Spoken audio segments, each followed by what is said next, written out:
السلام علیکم ورحمۃ اللہ وبرکاتہ۔ محترم ناظرین، ایک چیز آپ نے نوٹ کی ہوگی، جب کوئی جنازہ جا رہا ہوتا ہے قبرستان کی طرف تو بعض لوگ اونچی اونچی آواز سے کلمہ شہادت ایسے اونچی اونچی پکارتے ہیں۔ بھئی یہ نبی مکرم صلی اللہ علیہ وسلم کا طریقہ نہیں ہے، نہ اللہ کا حکم ہے، نہ نبی مکرم صلی اللہ علیہ وسلم سے ایسی کوئی بات ثابت ہے، اور نہ صحابہ کرام سے ایسی کوئی چیز ملتی ہے۔ خاموشی کے ساتھ جنازے کے ساتھ جانا چاہیے۔ ہاں، ایک چیز ہے، نبی مکرم صلی اللہ علیہ وسلم نے فرمایا لَقِّنُوا مَوْتَاكُمْ لَا الہ الا اللہ، اپنے جانے والے مہمان کو جب اس کی جان نکل رہی ہو اس کے پاس پڑھا کرو لا الہ الا اللہ، لا الہ الا اللہ۔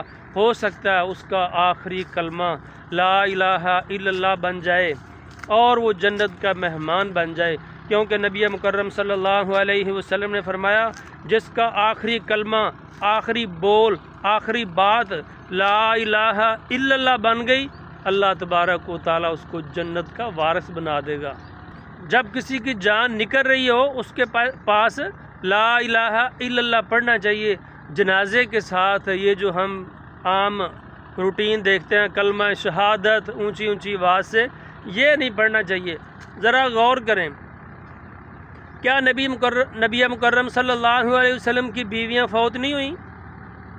آپ کی زندگی کے اندر آپ کی بیٹیاں فوت ہوئیں، آپ کے بیٹے فوت ہوئے، صحابہ کرام شہید ہوئے، آپ صلی اللہ علیہ وسلم نے جنازے پڑھے ہیں۔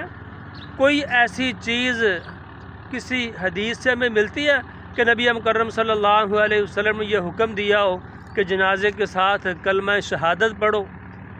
یہ نہیں پڑھنا چاہیے۔ اللہ اکبر۔ نبی مکرم صلی اللہ علیہ وسلم کی سنت تک اپنے آپ کو محدود رکھنا چاہیے۔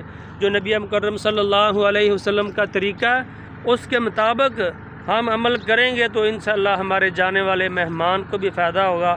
لیکن اگر ہم اپنی طرف سے کام کرتے رہے جو ہمیں سنت سے نہیں ملتے، نبی مکرم صلی اللہ علیہ وسلم کی سیرت سے نہیں ملتے، صحابہ کرام کا بھی طریقہ نہیں ہے، تو ہمیں بھی ایسے کام نہیں کرنے چاہیے۔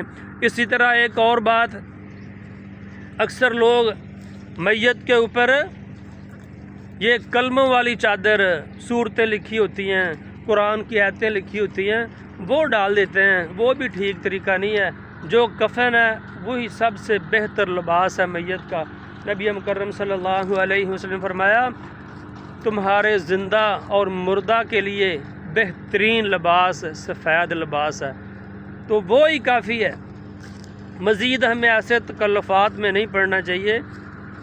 اللہ تبارک و تعالی ہمیں نبی مکرم صلی اللہ علیہ وسلم کی سنت پر عمل کرنے کی توفیق عطا فرمائے۔ زیادہ سے زیادہ درود شریف کا اہتمام کریں، زیادہ سے زیادہ نبی مکرم صلی اللہ علیہ وسلم پر درود پڑھیں۔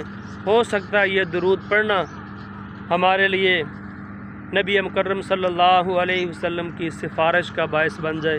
اللہ ہمیں عمل کرنے کی توفیق عطا فرمائے۔